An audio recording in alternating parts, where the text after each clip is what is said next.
it's Super Bowl Sunday. Our teams are in it, and we're talking about it. And also, did God tell an online pastor from Colorado to steal a bunch of money? Welcome to the To Be the Church podcast, where we explore what it looks like to truly be the church in today's culture. Tyler and Andrew here on this I was going to call it another Good Friday because Super Bowl is coming on Sunday, but that seemed a little sacrilegious. A little blasphemous. Yeah. So it is the Friday before the Super Bowl, and Ben couldn't handle being here. Ben was just like, sorry, guys, I'm not emotionally prepared to talk about the game. Yeah. So... Yeah. Was that on the podcast last week that I mentioned that whenever you have a Sunday off around the playoffs, people are like, did you take that off because of the game? Did I say that on the podcast? I don't remember that, no. I think it was just to Ben personally, okay. Yeah. Yeah, Ben's not preaching this coming Sunday at Camas, and it's Super Bowl Sunday, and his favorite team is in the Super Bowl, and so he's going to get all those comments. Did you take it off because of the Super Bowl? I had that a couple weeks ago. I was off on a Sunday, and even one of our staff members was like, are you going to the game? And I'm like, no, the game's in Baltimore, Maryland. I'm not. It's Friday afternoon. I'm not going to Baltimore tomorrow. I wish I was. Yeah. But I'm not. But yeah, Super Bowl Sunday. Here we are again. Dude. Feels like deja vu. It does feel that way, doesn't it? And last year, had Brock Purdy's arm not been exploded in the NFC Championship game, it probably would have been, also. But so every time we talk about sports, I feel like we lose people. But I had multiple text messages Sunday night after the Niners game that were like TBTC Bowl ? Like a ton, like multiple people text me Sunday night, like, oh, I can't wait to hear the banter on the podcast with you guys as teams in it. Your team is stupid. That's the main thing. Yeah.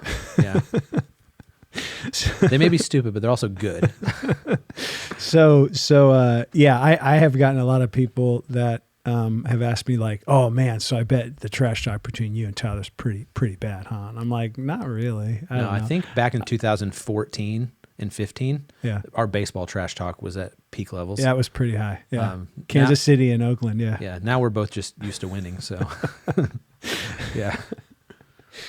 Yeah. I think it was Wednesday. Somebody taught me on Wednesday, and they're like, "Oh, is it already started?" And I was like, "I haven't talked to Andrew since before the game on Sunday." What if we just went totally silent for like the week before? Yeah.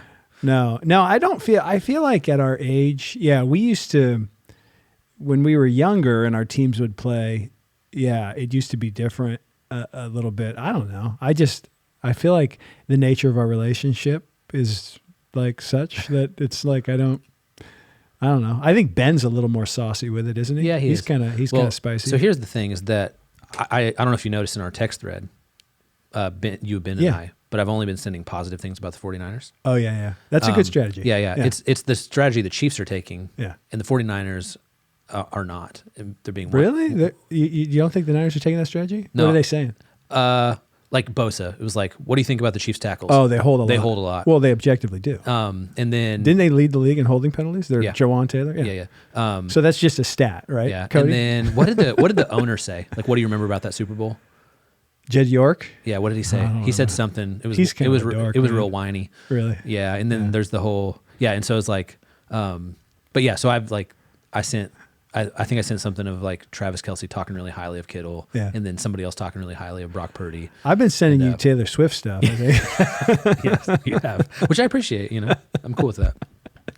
Yeah, it's an epic deal, man. And no, the Super Bowl is a bonanza, and being in Las Vegas, the entertainment capital of the world and the biggest event in the world entertainment wise. So yeah. Yeah. So I was in Vegas just a few months ago and went and saw the Sphere, that big, ball building. Is that the thing that they're lighting up with their helmets right now? So cool. I didn't know what that was. Yeah. Okay. So I've seen the helmets. They've shown Super Bowl rings of both teams. Wow. Adidas bought it out for a day. I don't remember the number. It's in the seven figures of what advertising on there for a day costs. But like Adidas rented it out for a big Mahomes thing. It's really cool. But yeah, it's going to be fun. It's going to be a good game. I was talking to somebody yesterday. Oh, Luke, whose office is right on the other side of this wall. Another Niner fan? He's a Niners fan, but his wife likes Mahomes a lot because she watched the quarterback show. And so and then she liked him after that. Yeah. Because I watched that and I really like Kirk Cousins now. Yeah, I do too. Yeah, but so anyway, he was talking. He's like, I'm just tired of all the Mahomes and Kelce talk and Travis or Taylor Swift and all that. And I told him, and I just saw the memory from our Super Bowl 4 years ago. Like growing up as a Chiefs fan, Chiefs have been horrible. Like objectively bad for a lot of my life, or just like barely make the playoffs and then whatever. And so I trying to remember if it was Montana or Marcus Allen. One of those two guys when I was a kid was the cover of Sports Illustrated in a Chiefs jersey. And I was like over the moon, like talked about it with my friends and all this stuff, because it was like the national media realized that the Chiefs existed for 5 minutes.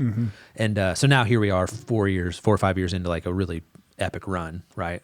And people are like, I'm so tired of hearing about the Chiefs, about this. And I'm like, oh, what a glorious place to be in. Because again, it was like, if we got anything on SportsCenter more than like 30 seconds of highlights of us getting beat when I was a kid, it was awesome. Yeah. And so, that's funny, dude. Because the Chiefs fatigue is a real thing. I think the amount of commercials that have Kelsey and Mahomes in them. Andy Reid now. Yeah. Too, Who Reid is super funny. Yeah, he's hilarious, dude, and I like his personality.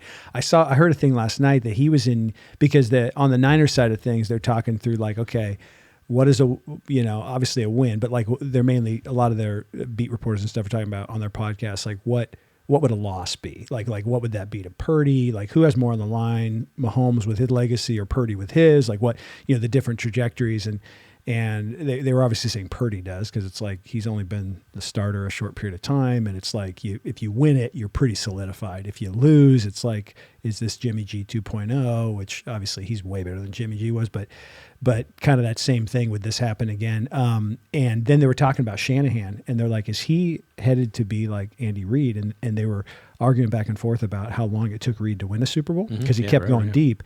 20 years. Yeah. It was his 21st year as a head coach in the NFL before he won one. And Shanahan's in, I think, his 7th year as a head coach. And so, that was eye-opening, because I don't think you have that type of, patience now. Like teams go through coaches quicker than they used to, like guys would get longer runs, and more runway. And Reid's teams have always been good, but like, that run in Philadelphia he had with all those NFC championships and never being able to win it. But the big question, can Shanahan get over the hump in that regard? But so today we're going to talk about longevity in ministry. No, I'm just we're still not bridging it into things people care about. But no, so what do you? You're pretty confident, as you should be. Your team's won a couple Super Bowls recently. You got Mahomie is your homie, so you feel pretty confident. I feel more confident than I felt all playoffs. I feel like you're always pretty confident of your teams, though. Yeah. Like of your favorite team. Like you're a pretty confident fan. Yeah. Right? Mm-hmm. You'd say that? Yeah, usually. However, like the Chiefs beat the Dolphins pretty handily, and then they went to Buffalo, and I had a bad feeling. I was like, oh, like this is going to be the year. The Chiefs have been down. Yeah.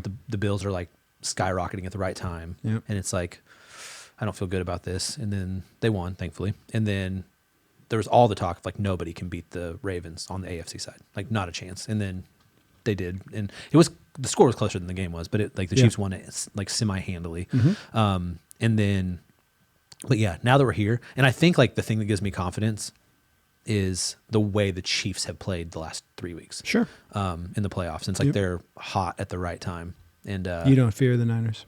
I fear the regular season Niners way more than I fear the playoff Niners, because they've had a different story in the playoffs. Right. They've been not playing as well. Still winning, but yeah. So you're pretty confident. What's your prediction? Go on record. The Niners are favored. What's the line at right now? I'll look it up. 2.5 yesterday.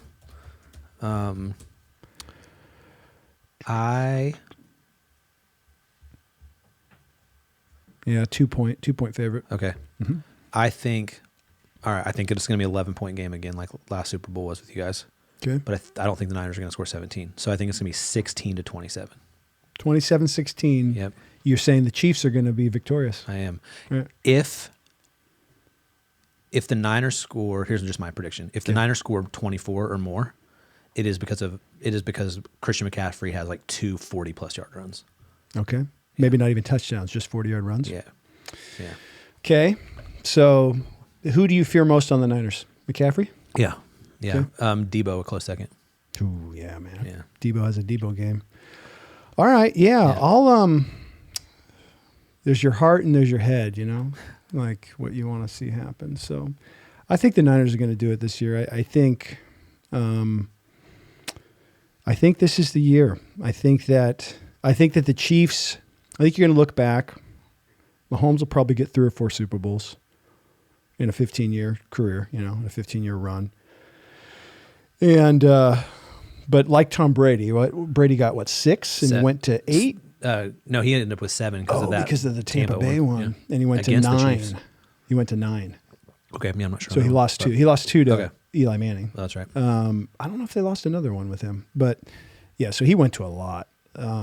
So yeah, I think Mahomes is going to win at least 3, maybe 4. But I don't think this is the year for the Chiefs to do it, man. I think you have some time to be.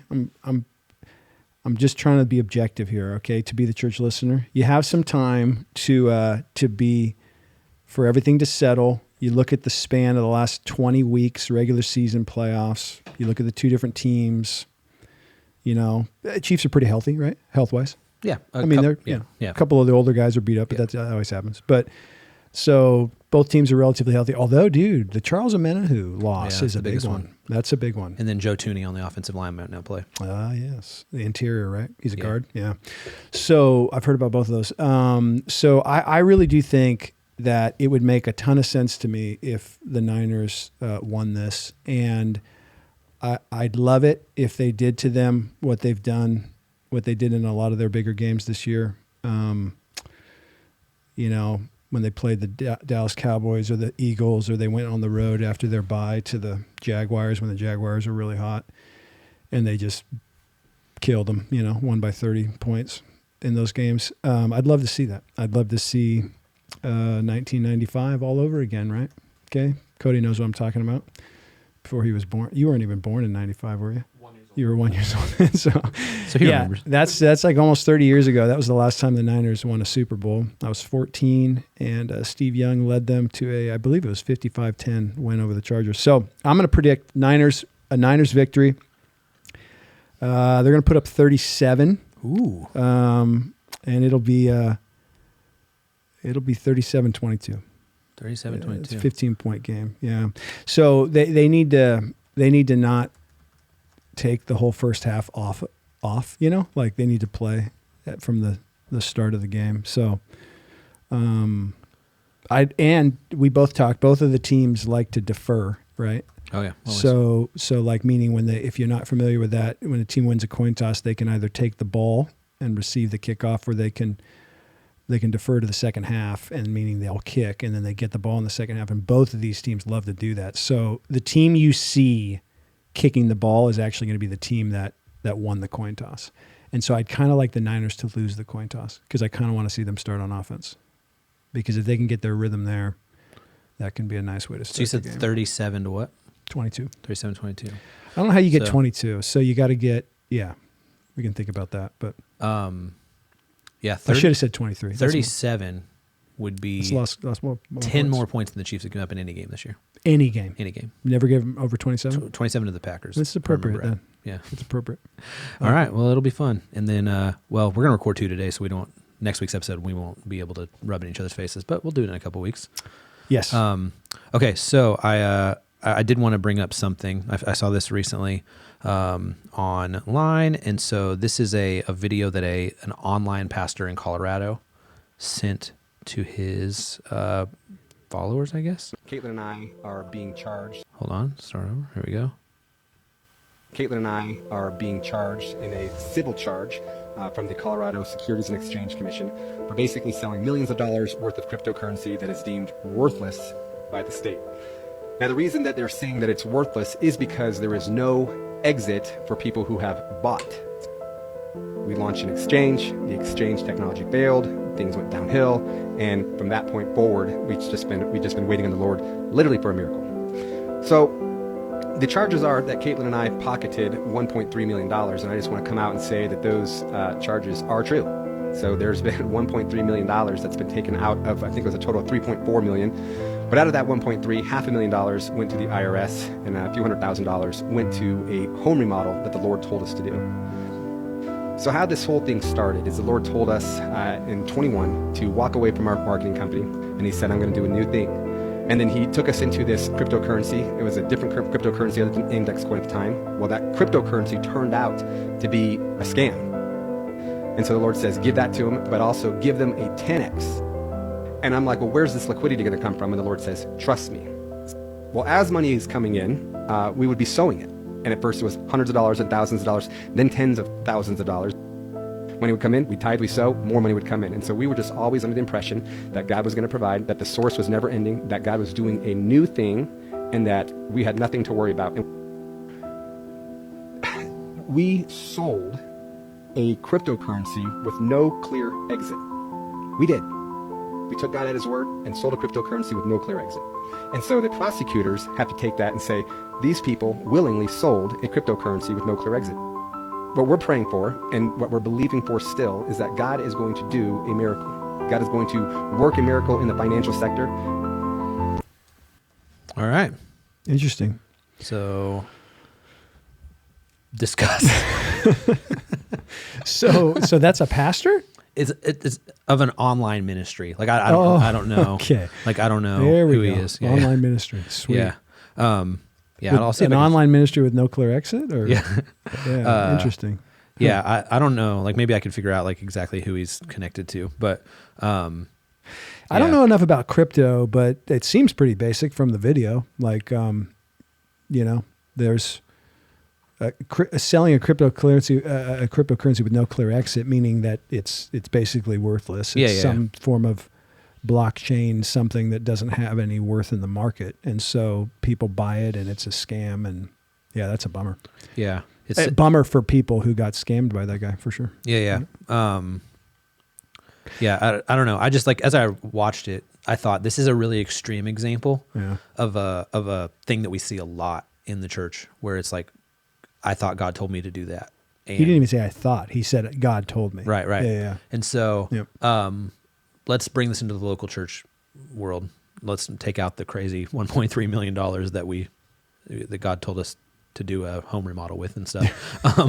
But like, so take it out of the crazy, but somebody comes to you on a Sunday morning, somebody somebody you feel like you can speak into their life, and they say, God told me to invest in this business. God told me to put my money here, or that he would, as I've tithed, that it seems like God's blessing that. Like, and they ask for your opinion specifically.